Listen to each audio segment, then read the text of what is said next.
আসসালামু আলাইকুম ওয়া রাহমাতুল্লাহ। আজকে আমাদের সাথে যিনি আছেন ইরফান, উনি প্রায় দীর্ঘ 15-16 বছর ধরে এই ওমরা হজের সাথে জড়িত। মুআল্লিম বাহরাইনে অনেকে তাকে চিনেন। তো তার সাথে আজকে আমরা এমন কিছু বিষয়ে কথা বলবো যে ওমরা হজে কি কি প্রবলেম ফেস করতে পারেন বা আসলে ওমরা হজ কিভাবে সম্পূর্ণ করতে পারে। अस्सलाम वालेकुम इरफान भाई। मैं वालेकुम एक्चुअली आज आपको पूछने का था, जो एक्चुअली उम्रा हज में जो मुअल्लिम रहता है उसको क्या काम है, और जो उसका साथ बंदा लोग जाता है ना उसको क्या काम है। उम्रा हज में क्या क्या करना पड़ता है, और उधर जाने का बाद एक बंदा को क्या क्या प्रॉब्लम फेस हो सकता है, और कैसे सब्र का साथ ये उम्रा हज खत्म करके फिर वापस बाहर आना है। अल्हम्दुलिल्लाह ला हौला वला कुव्वता इल्ला बिल्लाह हस्बुनल्लाहु व निअमल वकील या हय्यु या कय्यूम बिरहमतिक अस्तगीस अल्हम्दुलिल्लाहि वहदह वस्सलातु वस्सलाम अला मन ला नबिय्य बअदा। बहुत बहुत शुक्रिया मसूद भाई, आपने हमें अपने बिज़नेस में आने की मौका दिया, चांस दिया। अल्हम्दुलिल्लाह, बहुत बहुत शुक्रिया। सबसे पहले मसूद भाई का सवाल है, बहुत अच्छा सवाल है कि बहुत से हमारे भाई यहाँ से उम्रे पे जाते हैं, उनको क्या क्या प्रॉब्लम्स फेस हो सकते हैं। तो ये कुछ एडवाइस मैं ख़ास तौर पर देना चाहूँगा अपने तमाम आने वाले जितने भी मुतामरीन हाजी हजरात जितने भी उम्रे पे जाने वाले हैं। सबसे पहले उनको ये बराबर करना चाहिए कि उनके पास डॉक्यूमेंट सब एक्चुअली सही ऑथेंटिक मौजूद हैं। सबसे पहले उनको अपना पासपोर्ट चेक करना चाहिए, आया कि उसकी मुद्दत कितनी है, एक्सपायरी उसकी नज़दीक है, ये एक्सपायर हो चुका है नहीं। ये सबसे पहले उसकी डेट वगैरह चेक करते हैं। अक्सर ये बॉर्डर्स के ऊपर सबसे पहला इशू पासपोर्ट्स का आता है। उसके बाद जो दूसरा इशू होता है वो उम्रे के हवाले से होता है, वीज़ा के। तो वीज़ा के ऊपर नाम, डेट ऑफ बर्थ एक्चुअल में मैच हो रही है पासपोर्ट का। अक्सर डेट ऑफ बर्थ का भी जो है मिस्टेक हो जाती है वीज़े के अंदर। जब वीज़ा कोई बनाता है, ट्रैवल एजेंट बनाता है या कोई भी एक्सटर्नल एजेंट वीज़ा बनाता है, तो उसमें डेट ऑफ बर्थ की भी जो है सबसे बड़ी इशू होती है। तो वो अगर डेट ऑफ बर्थ मैच नहीं हो रही बिलफर्ज इन केस ऑफ जवाज़ात के अंदर, तो वहाँ भी ये गड़बड़ हो जाती है कि वीज़ा जो है वो एक्सेप्टेबल नहीं होता। तो ये दो मेन रीज़न्स होती हैं स्टार्टिंग में जो फेस करनी पड़ती हैं जवाज़ात के अंदर, जो स्टार्टिंग बॉर्डर एरिया है। फिर उसके बाद अगर ये क्लियर हो जाए फिर उसके बाद अगले स्टेप्स में जो होता है, पूरा ग्रुप होता है। फिर ग्रुप्स के साथ हर एक बंदे के साथ जो है कॉम्प्रोमाइज़ करना पड़ता है। ऐसा नहीं है कि अगर किसी बंदे के साथ अगर कोई दिल में खलिश है तो आप बर्दाश्त नहीं करेंगे, तो ऐसा नहीं है। अल्लाह ताला के रास्ते के अंदर आपने जाना है, इसका इरादा किया है, और ग्रुप्स के साथ आपने जाना है, तो ग्रुप्स के साथ ही पूरा मैनेज हो के जाना पड़ेगा। ऐसा नहीं है कि अपनी मनमानी करते रहेंगे और पूरे ग्रुप्स को आप डिस्टर्ब करते रहेंगे, तो ऐसा हरगिज़ नहीं होना चाहिए। दूसरी चीज़, जब भी अगर किसी स्टेशन के ऊपर आपको रुकना पड़े, आपको जो टाइम दिया जाए उस टाइम के मुताबिक आपने अपना सारा तरतीब मुकम्मल करना होगा, और उससे आपने उसी टाइम जो आपके सर्कमस्टेंसेस में आपको जो टाइम दिया गया उसी में आपने वापस बस के अंदर आना है। ऐसा नहीं है कि आपको जो टाइम फ्रेम दिया हुआ है उस टाइम फ्रेम से आउट हो जाएं और अपनी मर्ज़ी से घूमते रहें इधर उधर, तो ऐसा भी अच्छा नहीं है। ये अनडिसिप्लिन एक्टिविटी में काउंट होती है ये चीज़, और ये दूसरों के लिए तकलीफ़ का बायस बनती है। तो ऐसे दूसरे लोगों को तकलीफ़ होती है, तो कभी भी इस तरह की एक्टिविटी परफॉर्म ना करें कि दूसरों को आपकी वजह से तकलीफ़ हो। एक आदमी अगर इस तरह की एक्टिविटी परफॉर्म करेगा तो पूरी बस की जो पूरा ग्रुप है उसको ये तकलीफ़ बर्दाश्त करना पड़ती है। तीसरा, सब्र करना। सब्र बहुत अच्छी चीज़ है अल्लाह ताला की तरफ से जो हमें अनायत कर रहा है। नबी करीम सल्लल्लाहु अलैहि वसल्लम की उम्मत में है हम शामिल अल्हम्दुलिल्लाह। इस दुनिया के अंदर 1.5 करोड़ मुसलमान हैं। सबको सब्र करने की तलकीन नबी करीम सल्लल्लाहु अलैहि वसल्लम ने फरमाई है। सहाबा कराम की ज़िंदगी देखें, अहले बैत की ज़िंदगी देखें, इन तमाम की ज़िंदगियों से हमें क्या सबक मिलता है? सब्र से। नबी करीम सल्लल्लाहु अलैहि वसल्लम ने अपनी घरेलू ज़िंदगी में कितना सब्र किया। इसी तरह उनके घर के फ़र्द हैं, उनकी ज़िंदगी को देखें, उसवतुल हसना है, सहाबा कराम हैं, कितना सब्र से उन्होंने गुजारा किया। पैसा ना होने के बावजूद भी अपनी ज़िंदगी को सरवाइव करते रहे। इस्लाम की खातिर उन्होंने कितनी बर्दाश्त की। तो ये चीज़ें देख लेनी चाहिए। उसके बाद इंसान को अपने गिरबान में झांकना चाहिए कि मैं कितना पानी में हूँ, और मुझे कितना अपने आप को इस तरह बनाना चाहिए जिस तरह सहाबा कराम थे। तो जब इंसान उनकी ज़िंदगियों को पढ़ेगा तो तभी पता चलेगा कि उसने कैसे सब्र करना है। तो फिर सब्र करने का तरीका इंसान सीखेगा। तो मुश्किलात हर जगह पे हैं, نبی کریم صلی اللہ علیہ وآلہ وسلم نے فرمایا خاص طور پر سفر کے حوالے سے کہ سفر عذاب کے ٹکڑوں میں سے ایک ٹکڑا ہے، تو یہ عذاب کا ایک چھوٹا سا ٹکڑا اس کو کنسیڈر کیا جائے، پھر اس میں صبر کیا جائے، جو بھی کسی قسم کی مشکلات ہیں اس پر صبر کرنا چاہیے۔ گاڑی ہے، رستے میں خراب ہو سکتی ہے، اس کا کمپنی کا جو ہے جو بھی اس کا رد و بدل کرے اس میں صبر کرنا چاہیے۔ گاڑی ہے، ٹائر پنچر بھی ہو سکتا ہے، اس میں بھی آپ کو ٹیکنیکل فالٹ ہے، اس میں بھی آپ کو صبر کرنا پڑے گا، کیونکہ یہ اللہ تعالیٰ کی طرف سے آیا۔ روڈ کے اوپر آنے والا کوئی بھی ایسا معاملہ وہ اللہ تعالیٰ کی طرف سے ہے، وہ آزمائش کا ایک حصہ ہوتا ہے انسان کی زندگی میں، اس پر بھی صبر کرنا چاہیے۔ رستے میں لڑائی جھگڑے فساد فتنہ پیدا کرنا، یہ خاص طور پر شیطان جو ہے انسان کے دلوں میں ڈالتا ہے، تو یہ سب سے اہم وظیفہ جو نبی کریم صلی اللہ علیہ وآلہ وسلم کا ہے، لا حول ولا قوت الا باللہ العلی العظیم، تو ہر وقت یہ سفر کے دوران پڑھتے رہنا چاہیے تاکہ شیطانی وسوسوں سے انسان دور رہے۔ تو اس طرح کرنے سے انسان صبر سے بھی چل سکتا ہے، صبر کے اوپر چلتے ہوئے جو ہے دوسروں کو بھی بہتر رزلٹ دے سکتا ہے، ان کو بھی کمفارٹ مل سکتا ہے آپ کی وجہ سے۔ دوسرا، محبت بانٹنا، محبت سے بات کرنا، کسی کو اگر پانی کی ضرورت ہے پانی پلا دینا، کسی کو اگر کسی کے پاس پیسوں کی تنگی ہے اس کو کھانا کھلا دینا، یہ سب سے بڑا نیکی کا درجہ ہوتا ہے۔ اس کے اوپر بھی فوکس کرنا چاہیے، کیونکہ ایک انسان کو کھانا کھلانے کا بہت بڑا اجر ہے، اسی طرح ایک انسان کو پانی پلانے کا بہت بڑا اجر ہے۔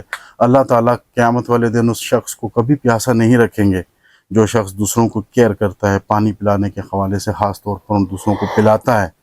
50,000 سال کا دن قیامت کا دن ہے، اس دن اللہ تعالیٰ اس شخص کو کبھی بھی پیاسا نہیں رکھیں گے جو دوسروں کو پانی پلانے کی سعادت حاصل کرتا ہے، تو اس چیز کا بھی فوکس کرنا چاہیے۔ اس کے بعد مکہ کے اندر اور طرح کا ماحول ہوتا ہے، جس طرح ہم نارملی گلف کنٹریز میں رہتے ہیں اس طرح کا ماحول نہیں ہوتا، اس سے تھوڑا ڈیفرنٹ ماحول ہوتا ہے۔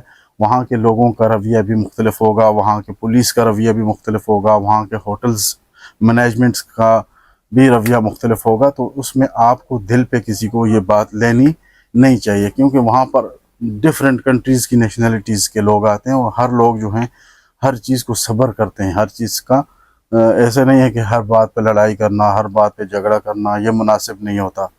انسان، اچھا انسان جو ہے وہ دوسرے کو منفی بات کا جواب مثبت انداز میں دیتا ہے، یعنی نیگیٹو چیز کا اس کا ریاکشن پازیٹیو ہوتا ہے، تو یہ ایک اچھا انسان کنسیڈر کیا جاتا ہے دنیا کے اندر، ایک اچھے اخلاق والا جو ہے کنسیڈر کیا جاتا ہے۔ نبی کریم صلی اللہ علیہ وسلم کی حدیث مبارکہ ہے، خیرکم خیرکم لأہلی وانا خیرکم لأہلی، تم میں سے بہتر وہی ہے جو اپنا آپ کے لیے دوسرے انسانوں کے لیے بہتر ہو، اور تم لوگوں کے سامنے میری سب سے اہم مثال موجود ہے کہ میں اپنے گھر والوں کے لیے کتنا اہم ہوں، اچھا ہوں۔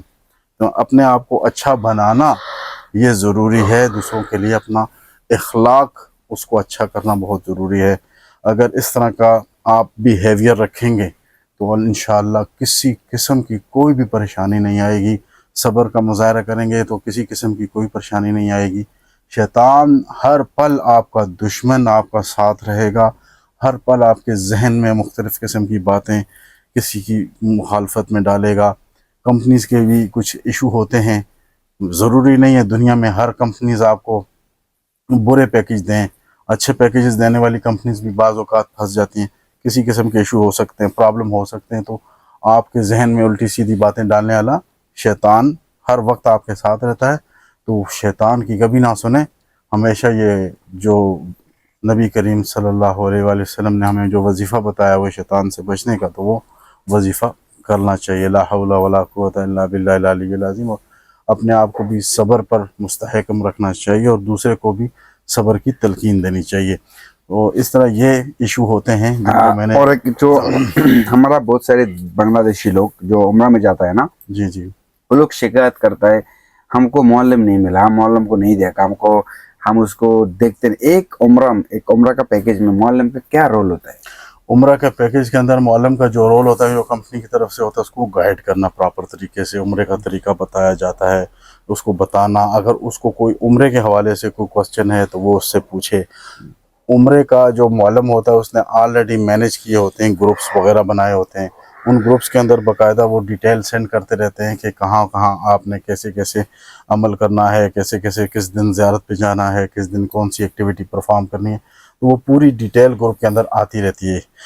इसके बरक्स अगर किसी को कोई भी किसी किस्म का इशू हो तो उसके नंबर, सऊदी नंबर्स जो हैं वो ग्रुप के अंदर सेंड किए होते हैं मौलम के, उसके कंटेक्ट नंबर्स मौजूद होते हैं, उसके व्हाट्सअप नंबर मौजूद होते हैं। अगर किसी को किसी किस्म का कोई इशू है, कोई मसला है, कोई सवाल है, तो वो उसके ऊपर रब्ता कर सकता है, सऊदी सिम के ऊपर रब्ता कर सकता है, सऊदी नंबर के ऊपर भी कंटेक्ट कर सकता है। एनी टाइम किसी वक्त भी आपकी सहूलत के लिए वहाँ पर मौजूद होते हैं।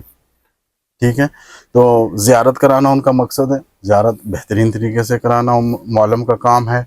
उम्रे के हवाले से सही तरीके से गाइड करना, अगर उम्रे के अंदर किसी किस्म का कोई फॉल्ट रह गया तो उसको क्लियर कराना, कहाँ पे कोई गलती हुई किसी से, किसी किस्म की अगर मिस्टेक हुई तो उसको क्लियर कराना, ये मकसद होता है। ओके, और एक जो लास्ट क्वेश्चन है, एक उम्रा में उम्रा का फ़र्ज क्या क्या है, कौन कौन चीज़ लाजिम उम्रा में चाहिए? उम्रा में आपके पास एक तो इहराम ज़रूरी होना चाहिए, जो आपने बांधना होता है मीकात से। ठीक है, दूसरा नियत करनी होती है मीकात से, ये इंपॉर्टेंट चीज़ होती है उम्रे की फर्स्ट रुकन की। तो ये पहला रुकन जो होता है अरकान उम्रे का, वो मीकात से आपका शुरू होता है। मीकात से आपने जब उम्रा स्टार्ट करना है तो इहराम वहाँ से बांधना है, जो मुतय्यन की हुई हद है, उस हद से पीछे आपने ये एक्टिविटी करनी है। फिर इहराम बांधने के बाद आपने नियत करनी है, तो ये पहला रुकन आपका फर्स्ट स्टेज आपकी कंप्लीट होती है।